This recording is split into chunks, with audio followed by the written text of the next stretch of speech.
All right, hello everyone. We're going to keep moving on the next video here. We are going to put our engine mount. We're going to follow step number 1, or the next step, sliding our engine mount into the end of our rocket. Now, from our last video, we put glue with our fins, so I'm going to continue to let that kind of harden a little bit, and I'm going to be careful putting it in.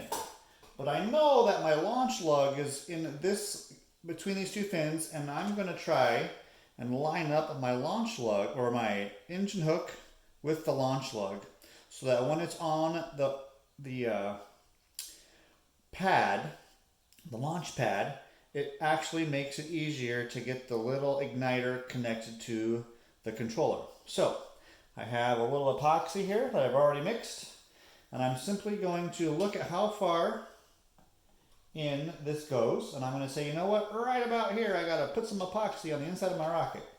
So I'm going to take some epoxy on my stir stick and carefully lift it up. Now this still has the weight on the inside, so I got to be careful.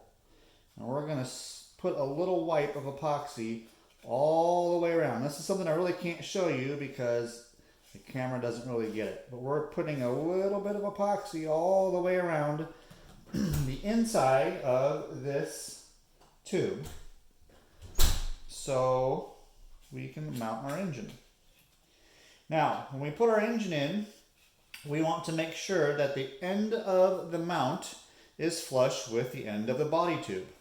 So I'm going to watch for my engine mount clip and my lug and make sure they're more or less lined up, and we're going to just slide this in there.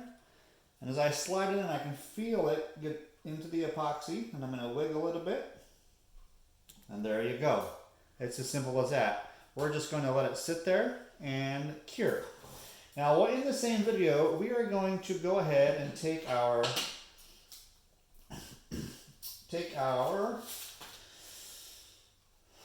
shock cord mount and our shock cord and put them together.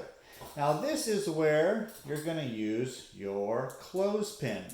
So it's pretty simple, and we are going to use regular glue because when we put it inside the tube, we need it to be a little bit flexible. And if we were to use the epoxy is hard and stiff, and it wouldn't allow us to move it very well. So we're going to move that out of the way, and we're going to take our glue. This is just plain Elmer's craft glue. And we're actually going to, before we start, we're going to put a little crease on each dotted line, so it makes it easier to fold. All right? 2 little creases. And we're going to put glue. Well, that's a lot of glue, Mr. Brendan. And it doesn't look so pretty. Okay, well, there you go. Sometimes things don't work very well. Oh, Mr. Brendan, we're going to take a quick pause.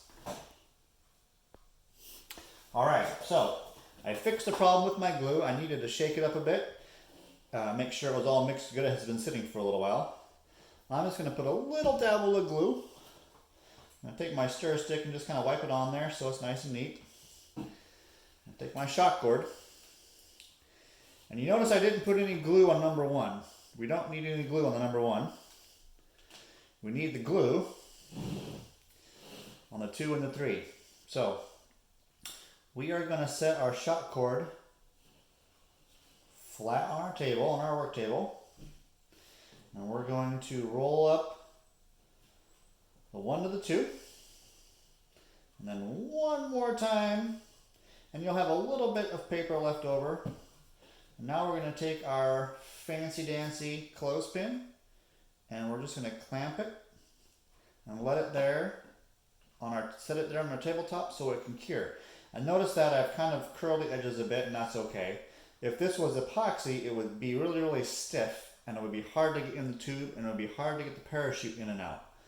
Elmer's glue is a little more flexible, takes longer to dry, but once we get it in our tube, it actually makes it easier for the parachute to come out and makes it easier for us to get all of this inside. All right, that's the end of this video.